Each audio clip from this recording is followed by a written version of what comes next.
राज्याच्या नमो शेतकरी महासन्मान निधी योजनेअंतर्गत सुमारे 2000 कोटी रुपयांची रक्कम 93 लाखांपेक्षा अधिक शेतकऱ्यांच्या खात्यात आज जमा होणार आहे। आतापर्यंत हप्त्यांचं वितरण करण्यात आलं असून 1967 कोटींहून अधिक रुपयांचा निधी 90 लाखांपेक्षा अधिक शेतकरी कुटुंबांना प्राप्त झाला आहे। आपल्याला कल्पना आहे की प्रधानमंत्री नरेंद्र मोदीजी यांनी किसान सन्मान योजना सुरू केली आणि आमच्या शेतकऱ्यांना 6000 रुपये हे मोदीजींच्या वतीनं देण्यात येतात।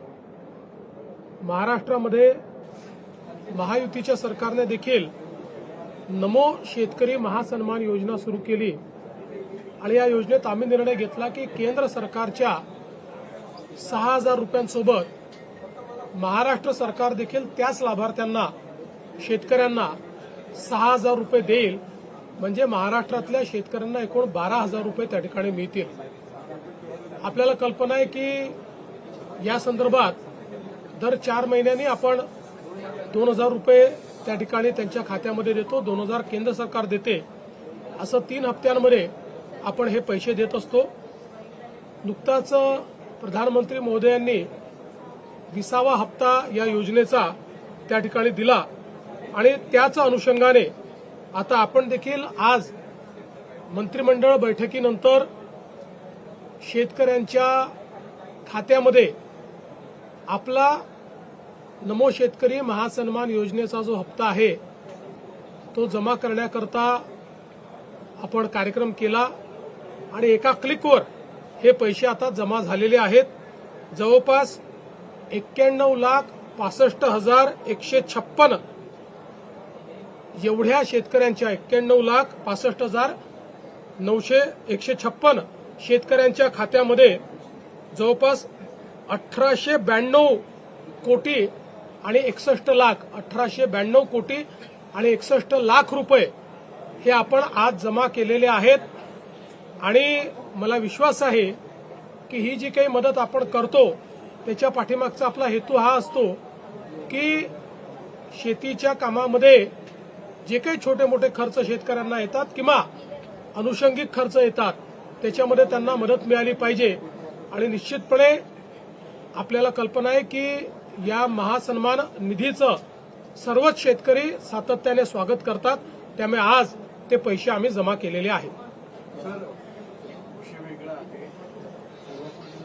कलेक्टरचं प्रकरण आहे, कलेक्टरांचा आता अधिकृत अशी माहिती आली की ही अवैध वाळू त्याच्यावर डीवायएसपीने कारवाई केली आहे। अजित पवारांनी जी धमकी दिली त्याच्यावर आता प्रश्न उपस्थित होता की अजित पवारांच्या बाबतीत कारवाई का होते। बघा, असं आहे की या संदर्भात जी काही कायदेशीर कारवाई करायची ती कायदेशीर कारवाई झालेली आहे। प्रकरणाची अजून पूर्ण माहिती आणि रिपोर्ट हा माझ्याकडे आलेला नाही, तो जिल्हाधिकाऱ्यांना मी मागितलेला आहे, तुम्ही मागणार आहे। एक गोष्ट आपण लक्षात घेतली पाहिजे की अजितदादांनीही या संदर्भात स्पष्टीकरण दिलेलं आहे। खूप वेळा समोरच्या बाजूला काय चाललं आहे याची आपल्याला कल्पना नसते। अनेक वेळा आमच्याकडे निवेदनं येतात, त्या निवेदनावर आम्ही कारवाई करा असं लिहितो, मात्र त्या निवेदनात सांगितलेली वस्तुस्थिती आणि प्रत्यक्षातली वस्तुस्थिती यात खूप अंतर असतं। मग अशा परिस्थितीमध्ये अधिकारी आमच्या नजरेस आणून देतात की आपण जरी कारवाई करा म्हटलं असलं तरी यांनी दिलेली वस्तुस्थिती योग्य नाहीये, खरी स्थिती वेगळी आहे आणि त्या आधारावर कामं होतात। त्यामुळे या संदर्भात आता अजितदादांनी खुलासा केलेला आहे आणि मी स्वतः या संपूर्ण प्रकरणाचा रिपोर्ट देखील मागितलेला आहे। सध्या तरी एवढंच मला असं वाटतं पुरेसं आहे। दुसऱ्या बाजूला राष्ट्रीय पातळीवरती आज उपराष्ट्रपती पदाची निवडणूक आहे। विरोधकांकडून असं म्हटलं जातं की क्रॉस वोटिंग होईल आणि एनडीएतले सुद्धा काही खासदार आमच्या यूपीएच्या उमेदवाराला मतदान करतील। त्यांनी निश्चित स्वप्न पाहत राहावं। मी एवढंच म्हणेन, आगे आगे देखिए होता है क्या। महाराष्ट्रातून क्रॉस वोटिंग होईल, आगे आगे देखिए होता है क्या। शेतकऱ्यांच्या खात्यांमध्ये पैसे पोचलेले आहेत। आज मंत्रिमंडळाच्या बैठकीत अजून 11,000 कोटी रुपये रिलीज करण्याला मान्यता देण्यात आली, कारण हे बजेटमधले पैसे नसल्यामुळे याला विशेष बाब म्हणून मान्यता देण्यात आली।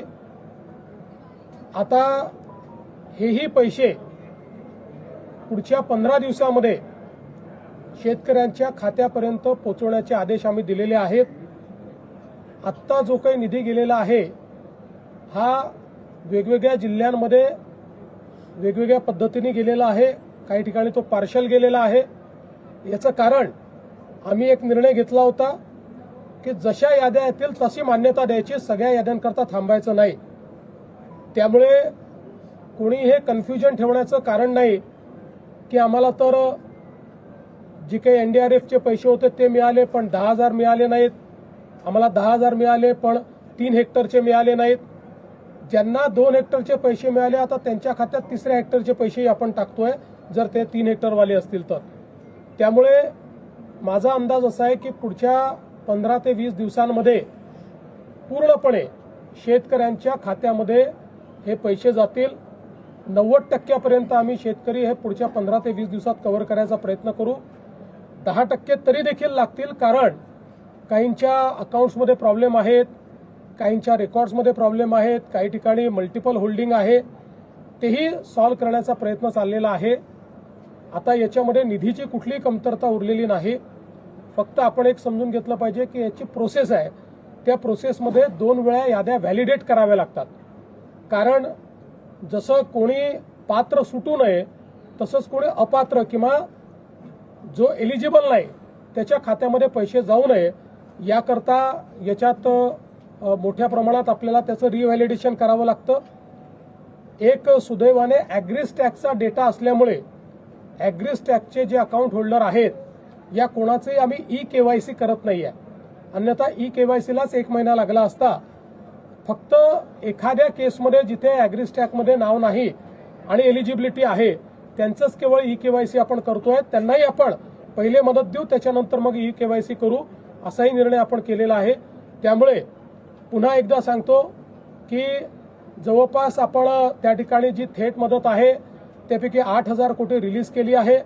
11,000 कोटी आज रिलीज आपण करतो आहोत आणि आता ती आपल्या शेतकऱ्यांच्या खात्यामध्ये जायला सुरुवात झालेली आहे. बैठक झाली आणि या बैठकीमध्ये अनेक महत्त्वपूर्ण निर्णय घेण्यात आले. विशेषतः आपल्या अर्थसंकल्पात झालेल्या घोषणांपैकी काही घोषणांच्या अंमलबजावणीचे निर्णय आज करण्यात आले आहेत. यामध्ये नमो शेतकरी सन्मान योजना, ज्या योजनेच्या अंतर्गत ज्याप्रमाणे मोदीजी शेतकऱ्यांना 6,000 रुपये देतात त्याप्रमाणे महाराष्ट्र सरकार देखील 6,000 रुपये देणार आहे. त्या योजनेला आज मान्यता मिळालेली आहे आणि आता जवळपास 1 कोटी लाभार्थ्यांना 6,000 रुपये हे जसं जसं केंद्र सरकार त्यांचे पैसे देईल त्याचवेळी राज्य सरकार देखील आपले पैसे देईल. म्हणजे आता शेतकऱ्यांना 12,000 रुपये हे महाराष्ट्रामध्ये माननीय मोदी साहेब आणि नमो योजनेतनं या ठिकाणी प्राप्त होणार आहे. आपण दुसरी एक घोषणा केली होती ती म्हणजे 1 रुपयात पीक विमा. आज त्याही योजनेला मान्यता मिळालेली आहे आणि आता पीक विम्याकरता शेतकऱ्यांना हिस्सा भरण्याची आवश्यकता पडणार नाही. केवळ रजिस्ट्रेशन करावं लागेल आणि त्यांनी रजिस्ट्रेशन करावं म्हणून 1 रुपया त्याकरता ठेवण्यात आलेला आहे. 1 रुपयात त्यांनी रजिस्ट्रेशन केलं की त्यांना त्या ठिकाणी पीक विमा मिळणार आहे. यासोबत पंजाबराव देशमुख नैसर्गिक शेती मिशन जे 6 जिल्ह्यांपुरतं मर्यादित होतं, आपण बजेटमध्ये घोषणा केली होती त्याप्रमाणे आता ते मिशन संपूर्ण राज्याकरता आपण लागू केलेलं आहे. 1900 कोटी रुपये त्याच्यामध्ये आपण दिलेले आहेत आणि यामध्ये नैसर्गिक शेतीच्या अंतर्गत पुढच्या काही वर्षांमध्ये 25 लाख हेक्टर जमीन आपल्याला आणायची आहे.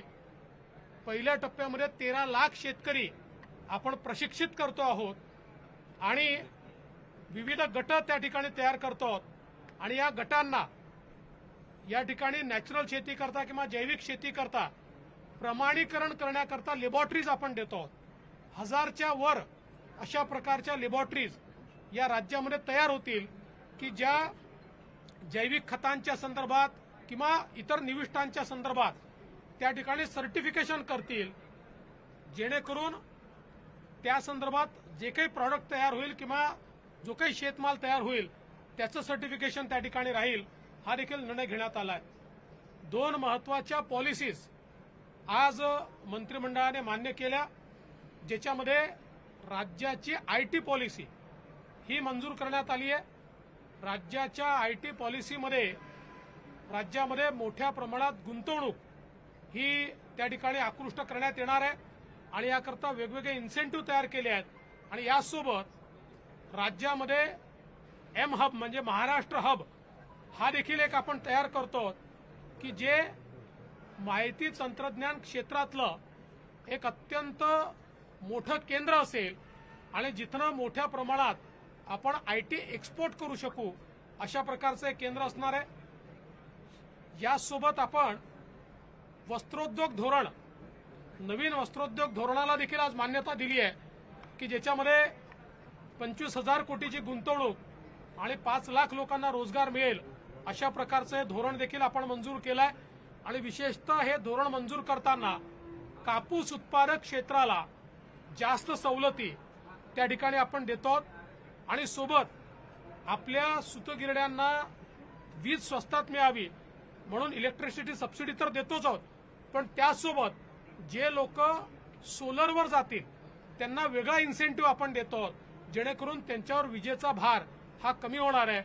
असे अनेक निर्णय आज मंत्रिमंडळाने घेतलेले आहेत. त्याचबरोबर मराठवाड्यातील मराठा समाजातील जे व्यक्ती आहेत, त्यांना समाज आहे, त्यांना कुणबीचं प्रमाणपत्र देण्यासंदर्भात एक समिती स्थापन करण्यात आलेली आहे. काय नेमकी ही जी समिती स्थापन करण्यात आली आहे हा अभ्यास गट आहे. सातत्याने ही मागणी येत होती. जसं आपल्याला माहिती आहे की पश्चिम महाराष्ट्रामध्ये कुणबी मराठा, मराठा कुणबी अशा प्रकारच्या नोंदी आहेत आणि त्यांना ते सर्टिफिकेट मिळतं. मराठवाड्याच्या संदर्भातली ही मागणी सातत्याने येत होती आणि म्हणून याचा कायदेशीर अभ्यास करण्याकरता ही समिती तयार करण्यात आलेली आहे.